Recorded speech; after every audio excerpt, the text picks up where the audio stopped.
Então, chegando dezembro, né? Dezembro a gente já vê, entra um clima, né? Parece que a estação mudou o calendário, já muda o clima todo. Então, aqui é interessante, porque as rádios, depois do Thanksgiving, só toca música de Natal. E o mais interessante é o seguinte: é sempre 4 ou 5, o dia inteiro. É bom para aprender inglês, porque você aprende as músicas. É a mesma música em todas as rádios, gente, não acredito. Desde o depois do Thanksgiving, do Dia de Ação de Graças, até dia 31. As mesmas músicas e assim. Aquelas músicas que quem gravou foi o Nat King Cole, aquelas bem novinhas, tá? E assim, é 3 ou 4 músicas cada rádio. Então, se você deixar o carro numa determinada rádio, você vai decorar a música. Se for viajar longe, minha filha, de Pinda para Descalvado, nossa, você decora toda a playlist da rádio. Então, é muito legal isso. Eu curto Natal, eu curto decoração. Desde pequena, minha mãe sempre fez valorizava o Natal, né? Embora nós sabíamos, claro, né, que o verdadeiro sentido do Natal não é o Papai Noel, e sim é o nascimento de Jesus. Então, minha mãe sempre colocou muito, muito, assim, separadas as coisas, né?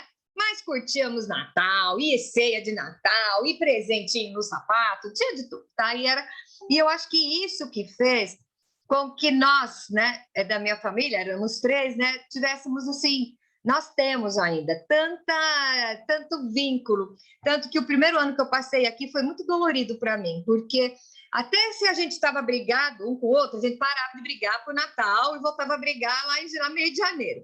Natal era sagrado, Natal, Ano Novo, Dia das Mães, Páscoa, Dia dos Pais, tá? Era sagrado, a família toda junto, então sempre foi assim.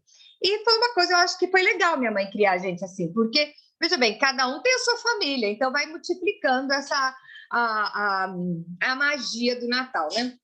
Então, o que eu quero falar hoje? Eu quero falar hoje sobre a espera, né? Na Igreja Metodista, eles comemoram o Advento, são os domingos que vêm antes do Natal, e que o culto é diferente. Então, é muito legal que eles têm como se fosse uma guirlanda com velas, e cada vela é a vela do dia do Advento. Então, primeira, a anunciação aos pastores, a anunciação aos magos, aí depois tem quando falou com a Maria, não, fala com a Maria, que o José foi antes, mas é isso aí. Então, é muito legal todo mundo naquele clima. Porém,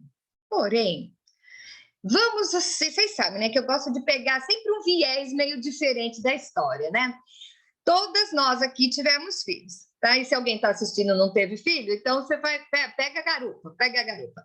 O que acontece quando a gente fica grávida? Primeira vez, eu fiquei grávida a primeira e a última, que eu só tive uma, então é só uma vez. Então, o que acontece? Quando você descobre, quando cai a ficha de que você está grávida, aí você começa a pensar assim, ai, como é que vai ser? Ai, será que vai dar conta? Aí uma amiga, sabe, que a gente sempre tem uma amiga para ajudar, né? Falava assim, na hora do neném nascer, você vê a morte do lado da sua cama. Foi até bom, porque eu fiquei esperando a morte, ela não veio. Então ela dizia assim, eu ficava, puxa, como é que vai ser? E o mais legal é que quando está chegando no fim, você quer que nasce logo. Eu lembro que eu sentei na maternidade lá a minha mãe do lado, a médica do outro, vai fazer normal, vai fazer cesárea. Eu sentei e falei assim, pelo amor de Deus, tira essa criança, tira, corta, joga de cabeça para baixo, sei lá, mas tira, porque eu já não aguentava mais as contrações, então é uma experiência, assim, muito legal. Mas o que acontece? Quando você está no começo, você fica ansiosa, você se sente incapaz. E eu me senti incapaz até quando a minha filha nasceu, que por muitas vezes ela acordava às 6 da manhã, bebezinha, ela acordava às 6 da manhã. E aí eu pegava ela para mamar, ela punha a boca no peito e dormia, né? E eu ficava vendo ela dormir. E vocês não sabem como a minha cabeça voava. Eu ficava ali 1 hora, não sei quanto tempo, mas, gente, eu viajava, eu olhava para aquela carinha e falava assim, eu não vou dar conta. Eu não vou dar conta, me ajuda, que eu não vou dar conta de criar uma pessoa. Eu que sou tão louca, tão retardada, como é que eu vou criar uma pessoa normal? A possibilidade é pouca, né? Então eu orei muito e foi assim, foi muito tenso essa história de fazer um bom trabalho, né? Porque nós sabemos que os filhos não são nossos, né? Nós somos mordomos, mas será que eu fiz um bom trabalho? Então, acho que essa pergunta sempre vai ficar tocando na nossa cabeça. E mãe ainda é o pior. Mãe é o seguinte: qualquer coisa que acontecer na vida do filho, ela é a culpada. ela acha que ela é culpada. Nem que não tenha. Você vai achar, não, então é porque eu dei um mau exemplo. Não, então é porque gente. O amor de mãe é um troço tão louco que faz a gente pensar assim. Então a pergunta é, não é o que eu faria pelo meu filho, a pergunta é o que eu não faria. Né? Porque é mais fácil você relatar tudo que você faz. Então é muito legal. Então nós vamos colocar aqui que nós estamos esperando, da mesma maneira que uma grávida está esperando, né? Você tem uma promessa e essa promessa nunca chega. Isso nós vemos com o povo de Israel, que eles tinham a promessa de um Salvador, mas eles estavam esperando um cavalo branco, soldado que viesse acabar com tudo, detonar, que viesse lutando para livrar. E demorava, e demorava. E o que acontece? Quanto mais tempo passa, as dúvidas começam a vir. Será que é isso mesmo? Será que eu tenho essa promessa mesmo? Será que vai acontecer? Por que não aconteceu agora? E são essas coisas, essas dúvidas que servem para tirar a nossa paz. E sabe quem é que joga dúvida na cabeça da gente? Então, é o inimigo da concorrência, tá? Porque ele sabe que se você tem uma dúvida, gerou uma dúvida, ele tem um espaço para entrar. E isso nós vemos que ele fez com Jesus, lá no deserto, quando ele foi tentado, o diabo quis botar dúvida na cabeça de Jesus. Então ele falava, se você é o filho de Deus, como se? Jesus sabia e ele também. Mas o que é? Ele estava com 40 dias lá passando fome, porque ele era 100% homem. Então, o diabo vai e fala, se você é filho de Deus, né? Então, se fosse uma pessoa normal, fala assim, eu vou provar que eu sou filho de Deus, se fulminava o cara. Então, era nisso que o inimigo queria pegar. Então, pensa bem, se o inimigo fez isso com Jesus, o que ele não vai fazer com você? Ele quis jogar dúvida na cabeça de Jesus, meu. Quem é você na fila do pão para ele falar assim, não, com essa aí eu não posso. Então, pensa bem, as dúvidas vêm mesmo. E qual é o antídoto para a dúvida? O antídoto para a dúvida é a certeza, tá? Você tem que saber, eu sei, é identidade. Eu sei quem eu sou, eu sei a quem que eu sirvo e eu sei as promessas, mas essa é a verdade, nós não conhecemos as promessas para a nossa vida.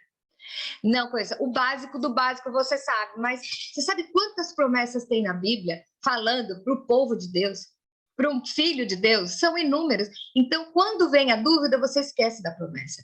Ou então, você se distrai com o cotidiano. E essa é uma outra armadilha da concorrência. Fazer você distrair do alvo. Ah, eu tenho tanta coisa para fazer.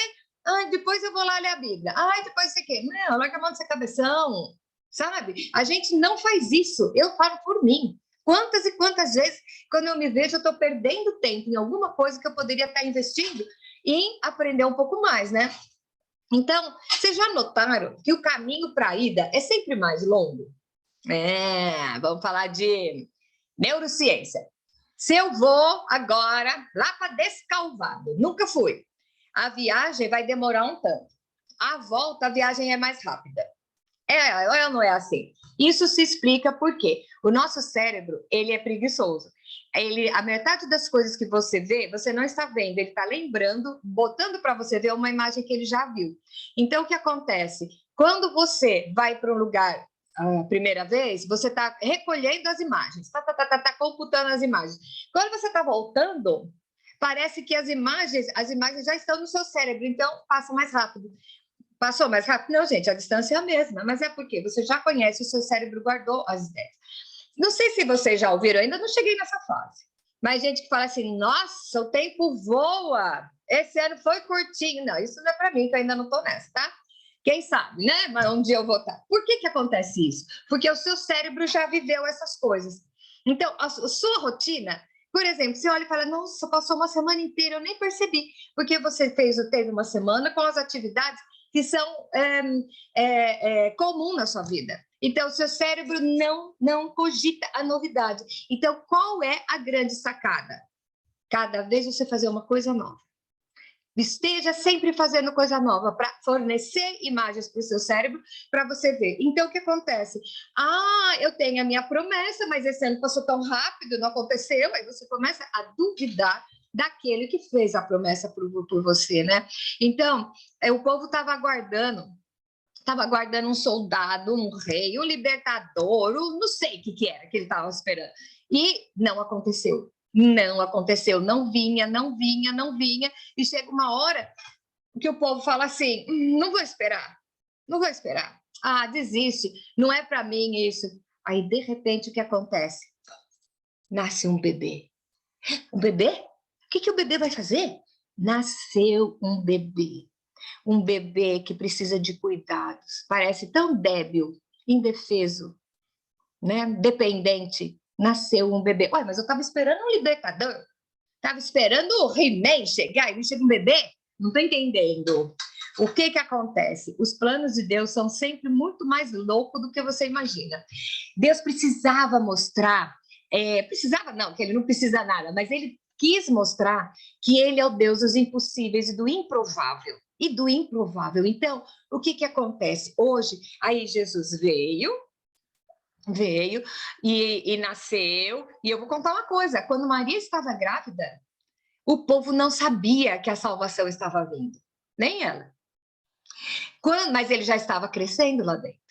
Quando ele nasceu no bercinho lá, que a gente conhece essa imagem, ele estava lá dormindo, mamando, isso aí. E já era a nossa promessa. E as pessoas de volta não se deram conta. Então, eu quero falar para vocês, ele veio uma vez e ele vai vir outra. Será que nós estamos pensando, esperando que ele venha? Agora, a Bíblia diz que ele vai vir de uma forma diferente, né? Tudo bem, mas tá demorando, então eu escuto assim. Até no ato dos apóstolos eles estavam esperando a volta de Jesus, tanto que eles ficaram lá olhando para cima, né? Esperando. E de repente Jesus não veio. Eu estou ouvindo essa história há quanto tempo? E não sei o que, Jesus não voltou. Gente, pensa, você já viu Deus atrasar em alguma coisa? Fala sério, o que atrasa é você. Às vezes nós queremos colocar o carro na frente dos bois. Então, olha, a nossa promessa já foi gerada, a nossa promessa nasceu, ficou lá que nem moleque, cresceu, morreu, ressuscitou e agora está faltando a última cartada, que é quando ele vai voltar. Então a pergunta é: você está preparado para quando ele for voltar? Eu tô sim, mas deixa eu casar primeiro. Eu tô sim, mas deixa eu fazer uma plástica primeiro. Eu tô sim, mas eu quero beijar embaixo da Torre Eiffel. Sei lá o que você quer fazer. Então eu pergunto: será que nós estamos mesmo ansiando pela espera? Ou será que nós estamos meio que duvidando se vier, veio, tá? Então, qual que é a promessa que nós temos? Ele vai voltar. Ele vai voltar. E a notícia é que ele está chegando. A notícia é que ele está às portas. Aí você vai falar, mas desde esse tempo a gente escuta, pega o jornal. Eu vejo uma notícia ontem do senhor Elon Musk dizendo que ele consegue chipar as pessoas em 6 meses. Ele disse que vai ser o queridinho do mundo, porque ele vai acabar com as fake news, vai ser do bem. E aí? E aí?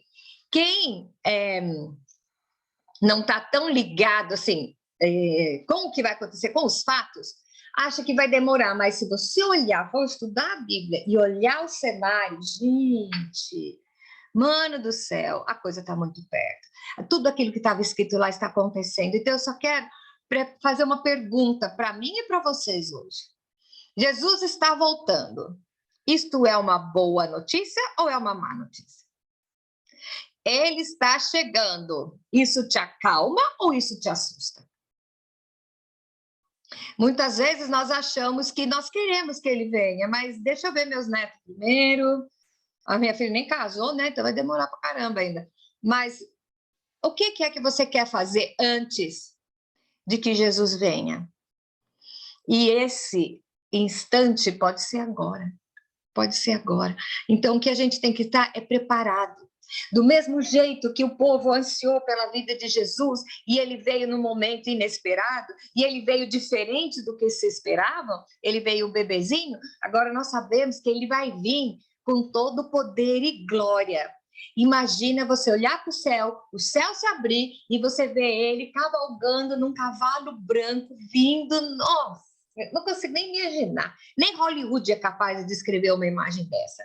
Então, quando fala ao soar da última trombeta, quem assistiu o estudo do Apocalipse, eu falo muito bem isso, eu explico essa história da última trombeta. O que é isso? Quando o exército ia tomar um território, então o que fazia? Tinha sonido da trombeta diferente, cada um queria dizer uma coisa. Então tinha um que era, fica de pé, o outro faz fila, o outro arruma as malas, e tinha o outro que falava, vai. Então, nós estamos no momento de fazer as malas, esperando a última trombeta tocar para a gente levantar aí como um exército. Eu creio que nós somos a geração do Apocalipse. Eu creio que ele vai vir. E eu só quero perguntar para você, e você não vai me responder, porque eu pergunto para mim também. Será que eu estou pronto para botar um ponto final em tudo isso? Sabe? E tudo isso aqui, será que eu tenho certeza do que vai acontecer comigo depois? Será que eu quero que Jesus venha? Ou será que eu vou ficar pensando, eu tenho medo, eu tenho medo do impossível, então do invisível, então eu vou me contentar e ficar aqui mesmo? Não vai ter segunda chance, tá? Não vai ter, a Bíblia é bem clara sobre isso, certo? E quem ouviu e não foi arrebatado vai passar pelo milênio, então eu acho que é melhor a gente ir antes. Mas avalie a sua fé. Em que você acredita? Jesus veio para te dar vida em abundância. Beleza, eu estou tendo a minha vida em ambulância, mas você sabe, ambulância não, abundância. Mas você sabe o que vai acontecer com você? Você está desejando, passa, né? Tomara que seja. Então vamos lembrar da grávida de novo. Quando ela fica sabendo da história, ela fica com medo. Depois ela fica se preparando, fazendo casaquinho, fazendo, né? Chá de bebê, comprando fralda, todas essas coisas que a gente sabe, decorando o quarto, ela vai se preparando. E quando chega na última hora, ela está com as dores de parto. Jesus fala que no último tempo é como a mulher com as dores de parto. Ela sabe que vai ser, ela começa a doer, então as coisas começam a ficar complicadas na sua vida e você sabe que está para chegar, mas você não sabe exatamente. E nós estamos vivendo esse momento, vamos dizer, do pré-parto. O pré-parto. O nenê já está lá, você já está com dores. Se eu perguntar quais são as dores que nós temos, todas nós temos uma questão para resolver. Então, em que nível que você está? Você já separou toda a sua vida aqui, só está pensando na vida celestial? Você ainda está correndo atrás porque você precisa falar de Jesus para alguém mais? De repente, alguém dentro da sua casa precisa ser salvo e você ainda não tem como falar, ainda falta alguém. Sabe, eu vi um negócio no Facebook que é muito sério isso. Diz que o maior pregador da terra foi Noé, que ele conseguiu colocar toda a sua família na arca. Eu quero saber se hoje você conseguiria botar toda a sua família na arca. E essa palavra tem me batido, sabe, nos últimos tempos. Acho que pensando nos meus queridos, nos meus amados, né? Então é assim, eu quero que Jesus venha. Sim, eu quero. Mas e meus irmãos? Como é que vão estar, meus irmãos? Será que eles não precisariam mais um pouco de tempo? Então isso é uma fraqueza nossa. Você tem que pensar assim, eu fiz tudo. Eu fiz a minha parte. E agora é esperar que ele venha. E aí, é o seguinte, você ainda não fez? Então tem tempo, porque ele ainda não voltou. Então, esse Jesus que está nascendo hoje, Deus sabe. Tem igreja que fala, não comemora o Natal, porque eu não sei que dia é. Deus sabe que eu não sei, tá? Ele sabe. Então, ele vale a intenção. Eu celebro o maior presente que Deus podia dar para a humanidade, que é alguém que morreu pelos nossos pecados ainda não cometidos. Então, esse é o maior presente. Então, vamos celebrar o Natal com o verdadeiro sentido. Eu tenho uma cliente que ela é judia, e ela falou, não vejo a hora de montar a árvore. Aí a mãe dela falou, mas você é judia? Então, mas eu gosto da árvore. Um dia eu estava falando com uma vietnamita, e eu falei, eu gosto de Natal. Eu falei, você é cristã? Não, eu sou Buda. Aí tinha um Buda aqui. Eu sou Buda, mas eu gosto do Natal. Então, a pergunta é, você gosta do Natal? Todo mundo gosta. Mas você sente o verdadeiro presente do Natal agindo na sua vida? Você tomou posse do seu presente? Eu já fiz, acho que eu já falei aqui, eu já fiz um chá aqui falando do pacotinho de presente. O que você faz com o presente que você ganhou, né? Tem gente que abre, tem gente que guarda. Eu ganhei, vou guardar lá no armário, porque é tão bonito, eu não vou abrir. Muitas vezes nós estamos fazendo isso com a nossa salvação. Não usufrui. Não usa. Por quê? Porque não sabemos que podemos. Então, o maior presente que Deus podia dar para nós é a vida do seu filho. E nós aguardamos a segunda vinda, estamos aguardando a volta, mas será que nós estamos ansiosos ou nós estamos com medo? Jesus está voltando. Então, eu quero tirar essa semana, esse mês, vamos pensar esse mês, até o dia 24, que é o dia de Natal, a que ponto me faz estar na expectativa ou não? Então, Jesus está voltando. Ok. Essa ideia me acalma, me alegra ou me assusta? Que isso venha a ser realmente uma verdade no nosso dia. Tudo que eu falo com vocês é sempre assim, vamos botar em prática hoje, porque eu acho que estudar a Bíblia e não botar em prática é um negócio meio furado. Então, é assim, hoje eu tenho certeza que se tocar a trombeta, eu tenho certeza que eu cumpri com o que eu tinha que fazer aqui, eu falei para quem eu tinha que falar, eu testemunhei para quem eu tinha que testemunhar, eu pedi perdão dos meus pecados, não deixo para pedir só uma vez por semana, eu já pedi perdão pelos meus pecados, eu já confessei os meus pecados, eu quero estar algo mais que a neve com aquele sangue daquele que morreu por mim. Então, o Natal é a data máxima do cristianismo, né? Você ouve isso por aí. Eu acho que a data máxima do cristianismo não é o Natal, porque no Natal o mundo viu muitos bebês nascerem. E quem não conhecia a história era só um bebê a mais. E até hoje a gente vê que é só um bebê a mais. Mas o mundo só viu um ressuscitar. Então eu acho que a data principal do cristianismo é a Páscoa, onde ele ressuscitou e ele está vivo. O trono não está vazio. A tumba está vazia, a cruz está vazia, mas o trono está ocupado porque ele vive e ele reina e ele vai voltar, porque se ele diz que ia fazer, ele vai fazer. Ele promete, ele não é homem ou filho do homem para que se engane e que mude de ideia. Ele vai voltar e eu estarei preparada ou ele vai me pegar distraída, sem saber direito como as coisinhas, aqueles pecadinhos que a gente deixa de estimação. Então, vamos aproveitar essa época, né? Hoje é o nosso primeiro encontro de dezembro, então vamos pensar nisso. Como está, qual é o que o Natal representa para mim hoje? Jesus não é um bebezinho, pobrezinho, largado numa estrebaria, morrendo de frio, você precisa ir lá pegar ele. Hello.